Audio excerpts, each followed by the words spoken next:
Hello everyone, कैसे हैं आप सब लोग। UPSC mains answer writing practice में आज हम जीएस 4 में एक केस स्टडी डिस्कस करने वाले हैं। केस स्टडीज देखो क्या है ना, बहुत ही important portion of your answer writing होता है। बहुत अच्छे मार्क फेचिंग टॉपिक्स होते हैं ये।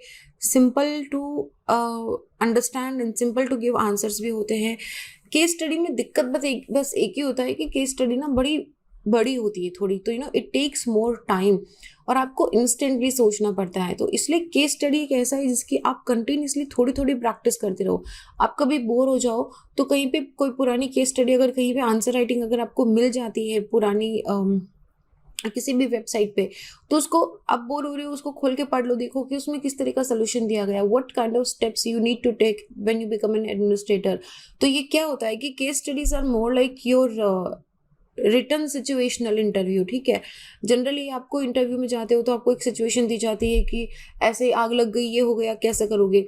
तो ये रिटर्न सिचुएशनल आपका इंटरव्यू होता है। तो इसमें आप बहुत ही बोलते हैं ना कि कंपैशन के साथ, एम्पैथी के साथ, showing your skills of the civil servant की क्यों आपको अच्छे मार्क्स दिए जाएं इसमें, और वो तभी दिए जाएंगे when you show good skills कि आप प्रैक्टिकल सॉल्यूशंस दो। इम्प्रैक्टिकल सॉल्यूशंस की मैं ये कर दूंगा, वो कर दूंगा, ऐसे हो जाएगा, वैसे हो जाएगा, आई ब्रेक द बैरियर्स।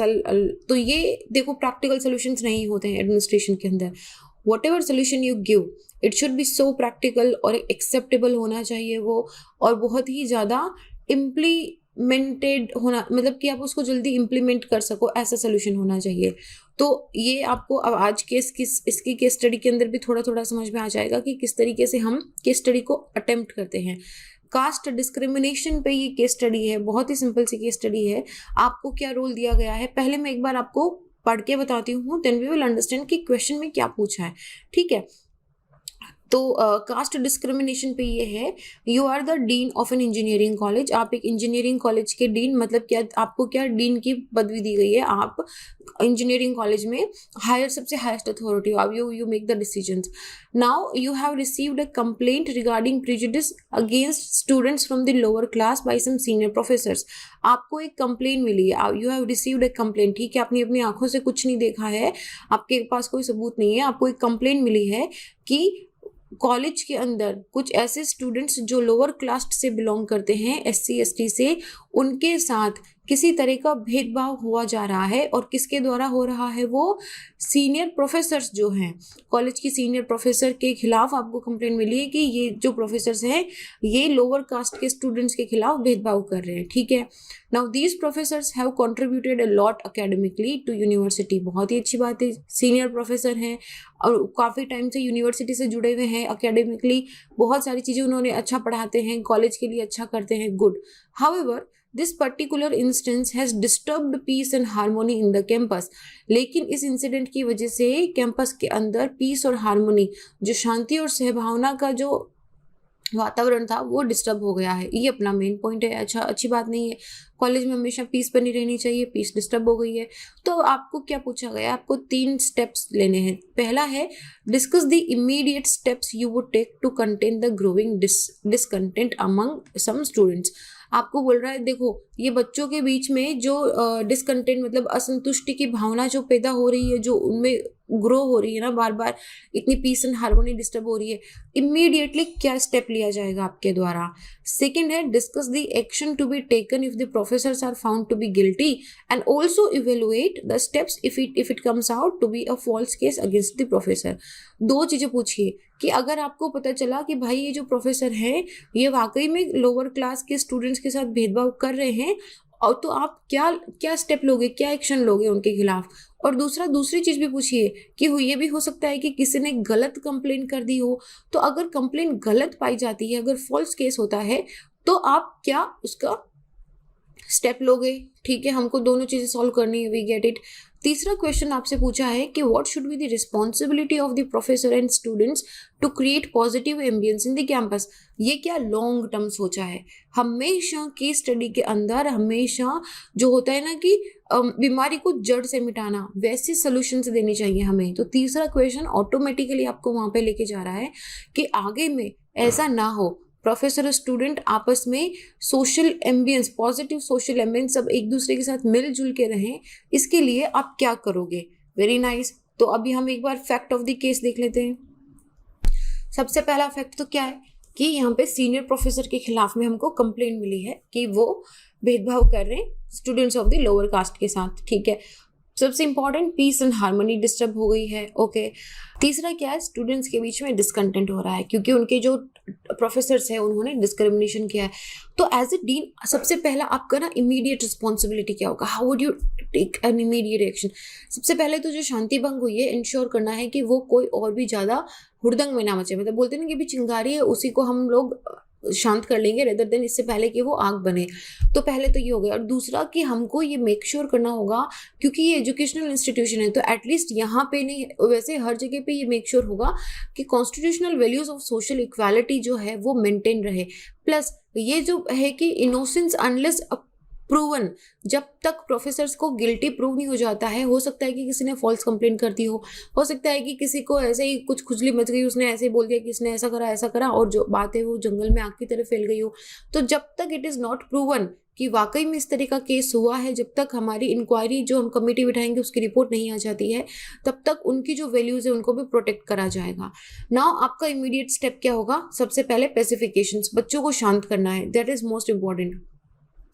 तो student should be pacified first foremost, audience should be given. बच्चों एक्चुअली क्या है ना कि अगर बच्चों की बात नहीं सुनी गई, अगर स्टूडेंट लीडर की बात नहीं सुनी गई है, तभी उनमें ज़्यादा रोष होता है कि यार हमारी तो बात ही नहीं सुनी जा रही है एडमिन के द्वारा। तो उनकी ग्रीवियंसेस को नोट करना, उनको ऑडियंस देना, उनकी बात सुननी और उनको इस चीज़ को कॉन्फिडेंस में लेके आना कि वी आर विद यू। अगर इस तरह का कोई भी केस हुआ है तो नो मैटर कि वो कितनी सीनियर फैकल्टी है, कितनी इंपॉर्टेंट फैकल्टी है हमारे लिए, उनके खिलाफ जो भी रिक्वायर्ड एक्शन होगा वो लिया जाएगा। सेकेंड इसकी इंक्वायरी बिठाओ। हाउ वुड यू नो, आप प्रोफेसर से पूछोगे, प्रोफेसर मना कर देगा, बच्चों से पूछोगे, बच्चे बोलेंगे हम ऐसा कराए, तो हम एक कमेटी बिठाएंगे, इंडिपेंडेंट एक्सपर्ट्स की कमेटी बिठाई जाएगी जिसके अंदर स्टूडेंट रिप्रेजेंटेटिव का कंसल्टेशन भी लिया जाएगा, क्योंकि to maintain transparency it is very important. नहीं तो स्टूडेंट्स को लगेगा कि इन्होंने आपस में ही जो, अगर मान लो कि वो प्रूवन गिल्टी नहीं हुए, मान लो कि वो इनोसेंट प्रूव हुए हैं, हो सकता है कि रिपोर्ट बाद में जो पूरा करा और पता चला कि इस तरह का कोई केस हुआ नहीं था, किसी ने ऐसी झूठी खबर फैला दी थी। तो ऐसे के अंदर स्टूडेंट को ये पता होना चाहिए कि whatever the report is come, inquiry जो भी हुई है, कमेटी की जो भी रिपोर्ट आई है वो सही है, तो उनको ट्रांसपेरेंसी रखनी है। सेकेंड है कि जो रिपोर्ट है उसको टाइम बाउंड मैनर के अंदर हमको देना है। ऐसा नहीं कर सकते कि अभी रिपोर्ट बिठा दी, अभी कमेटी बिठा दी, 6 महीने बाद उसकी रिपोर्ट आ रही है, तब तक मामला ठंडे बस्ते में चला गया है। That can not happen. इस तरह के मामलों के अंदर, ताकि आगे से भी कभी ना हो, तो हमको टाइम बाउंड मैनर के 1 महीने में, 1.5 महीने में पूरी जो इंक्वायरी है उसको बिठा के पूरी रिपोर्ट जो है उसके अकॉर्डिंगली एक्शन ले लिया जाएगा। स्टूडेंट प्रेसिडेंट, अगर उनकी हेल्प लेना, उनको बोलना कि प्लीज़ जो स्टूडेंट कम्युनिटी है वहाँ पे पीस मेंटेन करी जाए, इस तरह की कोई भी आपकी पढ़ाई डिस्टर्ब नहीं होनी चाहिए, इस तरह का कोई भी एक्शन नहीं लेना है जो आपका जो पूरा रिपोर्ट है उस पर एकदम ऐसे रेड सिग्नेचर करवा दे। और स्टूडेंट को ये चीज़ का वार्निंग देना, देखो वो होता है ना कि बच्चों को अच्छे से भी समझाना चाहिए, जब ज़रूरत पड़े तो थोड़ा डराना भी चाहिए, तो उनको इस चीज़ की वार्निंग देना कि कोई भी कानून अपने हाथ में नहीं लेगा, कोई भी डिमांडिंग मॉब जस्टिस नहीं करेगा कि जिस प्रोफेसर के खिलाफ में ये रिपोर्ट आई है उनको हरास करना स्टार्ट कर देना, उनकी क्लास में कमेंट्स करना, उनके घर के बाहर जाके हुड़दंग मचाना, उनके घर वालों को परेशान करना, इस तरह का indisciplinary action should not be tolerated. और ये चीज़ स्टूडेंट लीडर के थ्रू कन्वे भी करवानी चाहिए। सेकंड है कि actions based on guilty and innocent. अभी क्या है कि देखो, इंस्टीट्यूशन को अपनी डिग्निटी एंड क्रेडिटेबिलिटी जो है वो मेंटेन करनी पड़ेगी। ऐसे में डिस्क्रिमिनेशन अगर हुआ है बेसिस ऑन द कास्ट, तो that is a breach of the fundamental right. उस बच्चे का फंडामेंटल राइट ब्रीच हुआ है, तो अभी यूनिवर्सिटी का ये रिस्पॉन्सिबिलिटी बनता है कि वो इसमें जो भी रिक्वायर्ड एक्शन है उसको लेगा। तो as the dean of the university it is your duty that you must protect कि जो सोशल वैल्यू एंड इक्वालिटी की जो वैल्यूज़ हैं, सोशल जस्टिस एंड इक्वालिटी की जो वैल्यूज़ हैं उनको प्रोटेक्ट करना है। तो अगर रिपोर्ट कमेटी की आई, उसके बाद अगर प्रोफेसर गिल्टी हो गया, अगर प्रोफेसर गिल्टी है तो नो मैटर कि वो आपके कितने इंपॉर्टेंट है, कितने सालों से आपसे जुड़े हुए हैं, हो सकता है कि आपके एक्सटेंडेड फैमिली मेंबर में से कोई हो सकता है कि उनसे जो बच्चे पढ़ते हैं वो हमेशा टॉप क्लास आते होंगे, हो सकता है उस सब्जेक्ट का आपको धांसू टीचर कभी मिले ही ना। लेकिन अगर इस केस के अंदर वो गिल्टी प्रूव हो जाते हैं तो immediate suspension and disciplinary proceeding has to be taken. बाकी सारी चीज़ें सेकेंडरी टर्सरी आती है। पहला आता है कि how do you treat a human. If you don't treat a human based on the equality and social value, तो फिर आपके जितने भी बाकी जितने भी मेडल्स हैं और जितने भी स्टार्स हैं वो सारे सेकेंडरी हो जाते हैं। And as a senior faculty तो ये उनकी डबल रिस्पॉन्सिबिलिटी होनी चाहिए कि how he is conducting with the students के साथ किस तरीके से उनका बिहेवियर है, ये और भी हो जाता है। अच्छा, अब अगर if they are not found guilty, अगर गिल्टी नहीं है तो अभी क्या हुआ कि मतलब किसी ने झूठी बात फैलाई थी, किसी ने प्रोफेसर की इमेज है उसको डेंट करने की कोशिश करी थी, तो क्या करेंगे हम? बात को ऐसे ही जाने देंगे? नहीं।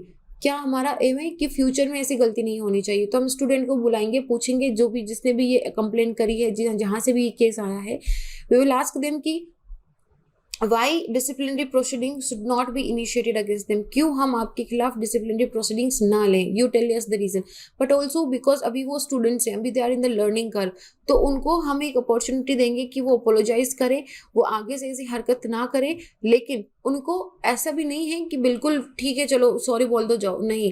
अगर सॉरी बोल दो जाओ से काम चल गया तो कल को और दो बातें ऐसी आएंगी, तो हमको थोड़ा सा डिसिप्लिनरी प्रोसीडिंग उनके खिलाफ भी इनिशिएट करना पड़ेगा, क्योंकि this is a very serious issue. आप किसी भी प्रोफेसर को कि उन्होंने इनडिस्क्रिमिनेट करा, उन्होंने लोअर कास्ट वालों पे ऐसा कमेंट करा, ये पूरी यूनिवर्सिटी की इमेज को डेंट कर रहा है, तो आगे से ऐसी कोई हरकत या ऐसी कोई झूठी बात उठ के ना आए, तो उनके खिलाफ भी हमको डिसिप्लिनरी प्रोसीडिंग लेना पड़ेगा ना। ये डिसिप्लिनरी प्रोसीडिंग हो सकता है कि इतनी हार्श ना हो, but it is very important कि उनके खिलाफ भी डिसिप्लिनरी प्रोसीडिंग हो। Now third part of the question था कि फ्यूचर में ऐसा नहीं होना चाहिए, तो इसमें क्या रिस्पॉन्सिबिलिटीज आती हैं। देखो, एजुकेशनल इंस्टीट्यूशंस में सिर्फ एक लर्निंग सेंटर नहीं होते हैं। आप भी अगर कॉलेज में होंगे या कॉलेज से बाहर भी निकले होंगे, आपने देखा होगा कि वहाँ पे हजारों बच्चे आते हैं, डिफरेंट कल्चर से, डिफरेंट बैकग्राउंड से, डिफरेंट जगह से, डिफरेंट उनका सोशल, उनका एजुकेशनल, इकोनॉमिकल, डिफरेंट तरह के बच्चे आते हैं, तो it's like a melting pot. तो ऐसे के अंदर कुछ अच्छी चीज़ें सीखते हैं, कुछ बुरी चीज़ें भी सीखते हैं, और कॉलेज एडमिनिस्ट्रेशन और प्रोफेसर्स का ये रिस्पॉन्सिबिलिटी बनता है कि वो स्पेशल एफर्ट ले कि जो सोशल एम्बियंस है वो पॉजिटिव रहे हमेशा और मेंटेन रहे। एक जो सोशल हार्मनी होती है ना, सोशल इक्वालिटी हो गई, हार्मनी हो गई, पीस हो गई, यूनिवर्सिटी में थोड़े बहुत ऊपर नीचे होते रहते, लेकिन इस तरह का फंडामेंटल राइट कभी ब्रीच नहीं होना चाहिए। तो एडमिनिस्ट्रेशन एंड प्रोफेसर का क्या रोल है? सबसे पहले तो दे हैव टू इंश्योर कि चाहे बच्चा किसी भी कास्ट का हो, चाहे वो हाई फाई इंग्लिश मीडियम में पढ़ा हो, चाहे उसके पिताजी ने बहुत बड़ा डोनेशन करा हो, चाहे वो बहुत ही गरीब से स्कॉलरशिप पे आता हो, what ever the status of the students, all have be treated impartially and equal, सबका इक्वल एंड इम्पार्शल ट्रीटमेंट होगा। दूसरा, अगर मेंटोरिंग अगर बच्चे की होती है तो it is based on the project, it is based on the merit, it is not based on कि वो कहाँ से आया है, उसकी कास्ट क्या है, उसने कितना डोनेशन करा है, नॉट बेस्ड ऑन दैट। सबको इक्वल एक्सेसिबिलिटी होनी चाहिए ताकि सब में मेंटेन ट्रस्ट हो सके। देखो, अगर यहाँ पे इस केस के अंदर अगर कॉलेज एडमिनिस्ट्रेशन अप्रोचेबल नहीं होता तो बच्चों में रोष बढ़ता जाता कि इतनी सीरियस बात हो गई है आपको, this is a very serious case, discrimination based on the caste is a very serious case, and particularly अगर हम 21st सेंचुरी के अंदर रह रहे हैं और ऐसी चीजें हो रही है तो यहाँ पे अगर एडमिनिस्ट्रेशन को अप्रोचेबल होना पड़ेगा कि अगर बच्चों में कोई ग्रेवियंस है, उनमें कोई रोस है, उनको कोई दिक्कत है, तो वो जाए एडमिन के साथ इजीली एक्सेसिबल हो। अगर कोई बच्चा इस तरह के vulnerable and deeply sensitive issues के साथ में अगर वो झेल रहा है, अगर वो ऐसे एरिया से आता है, तो उसको mental and psychological support provide करना। और अगर कोई भी ऐसा एलिमेंट जो इस तरह का झूठी बात फैलाने में, र्यूमर्स फैलाने में, लाइक कुछ बच्चे होते हैं कि अरे ऐसा कर दिया सर ने, वैसा कर दिया, ये हो गया वो हो गया, अगर कोई बच्चे ऐसी झूठी बात फैलाते हैं, अगर इस तरह का कोई भी केस छोटा बड़ा भी नजर आता है, तो उस पर विजिल रखी जाए, उस पर नजर रखी जाए और उस पर इमीडिएट एक्शन लिए जाए। तो ये तो बात हो गई प्रोफेसर की। Student also have equal responsibility कि आप वहाँ पे पढ़ाई करने के लिए आए हो, डिवाइसिव यूनिवर्सिटी रिस्पॉन्सिबिलिटी में एंगेज होने के लिए नहीं आए हो, तो उनको ये चीज़ इंश्योर करना पड़ेगा कि वो एडमिनिस्ट्रेशन का साथ दें ताकि डेमोक्रेटिक एंड हार्मोनियस मैनर के अंदर यूनिवर्सिटी में पढ़ाई चल सके। स्टूडेंट यूनियन एक्टिव होनी चाहिए। अगर बच्चों को कोई भी ग्रेवियंस है तो सिचुएशन इससे पहले कि वो बहुत ज़्यादा बढ़ जाए, एग्रीवेट हो जाए, उसका रिड्रेसल होना चाहिए और उसको अप्रोच करना चाहिए एडमिनिस्ट्रेशन को। स्टूडेंट्स को किसी भी हाथ में किसी भी बात में लॉ अपने हाथ में नहीं लेना चाहिए, rather than concentrating on the studies. Actively engaging in the teaching activity with the professors, ताकि दोनों के बीच में डिफरेंट प्रोजेक्ट्स होने चाहिए, जिसके एक्टिविटीज होनी चाहिए, not physical activity but like mental activity type, जिसके अंदर प्रोफेसर और बच्चे दोनों एक दूसरे के साथ में कोई प्रोजेक्ट करें, ताकि उनमें जो ट्रस्ट है, जो लर्निंग, जो बोलते हैं ना कि ट्रस्ट बिल्ड हो गया है, एक म्यूचुअल अंडरस्टैंडिंग, एक हार्मोनी होती है। और जो gap between professor and student होता है वो टीचिंग पे होना चाहिए, मतलब नॉट एक होता है ना कि कुछ टीचर्स होते हैं बहुत ही अप्रोचेबल होते हैं, they are very very approachable to the students, और एक टीचर होते हैं जिनसे बच्चे बेचारे क्वेश्चन पूछने में भी घबराते हैं। तो you should be the first time of teacher. तो इस तरीके से दोनों के बीच में अच्छा कम्युनिकेशन होना चाहिए। Now these are the my views कि किस तरीके से कास्ट डिस्क्रिमिनेशन को हम टैकल कर सकते हैं। अच्छा, ये ना कॉलेज के लिए था। यहाँ पे आप एक आईपीएस भी हो सकते हो, जहाँ पे आपको एक रिपोर्ट आ सकती है कि ये जो थानेदार या जो सीआई है ये अपने कांस्टेबल, लोअर कास्ट के जो कांस्टेबल है उनके साथ डिस्क्रिमिनेट करते हैं। या आप एक आईएएस कलेक्टर हो, कहीं पे आपको पता चला कि आपके ऑफिस में जो पियोन है उनके साथ इस तरह का डिस्क्रिमिनेशन हो रहा है कि उनके हाथ की चाय नहीं पी जा रही है। मतलब ऐसा भी हो सकता है कि आपने एक एडवर्टाइजमेंट निकाला कि आपको पियोन की ज़रूरत है, उसके अंदर मतलब ये हो रहा है कि जो अपर कास्ट से है उनको लिया जा रहा है, लोअर कास्ट वालों को लिया नहीं जा रहा है। तो अगर इस तरह की कोई न्यूज़ आती है जिसमें कास्ट डिस्क्रिमिनेशन की बात है, तो these are the same points we would have to write. यही बातें होगी जिसको हमको थोड़ा सा मोल्ड करके लिखना होगा। So like now I have a question for you, what do you think कि किस तरीके से इस तरह के केसेस को टैकल करा जाना चाहिए? If you have any out of the box ideas, please do mention it in the comment sections. Like you all can read, you can share your knowledge, तभी लाइक हमारा जो कम्युनिटी है वो भी आगे बढ़ेगा। Well this was it. मैं अपने बारे में बता दूं, मेरा नाम संतोष है। अगर आप मुझसे जुड़ना चाहते हैं तो इंस्टा या टेलीग्राम पे little_simple_बुधा पे जुड़ सकते हैं। अपना ध्यान रखिए, डबल मास्क पहनिए, वैक्सीन का स्लॉट ले लीजिए, keep your self hydrated, mentally and physically healthy. थोड़ा मेडिटेशन करो, थोड़ा योगा वोगा करो, और ज़्यादा बाहर मत निकलो, और बहुत ज़्यादा नेगेटिव न्यूज़ भी मत पढ़ो, that's not good for us. Well this was it, I will see you guys in the next. जय हिंद।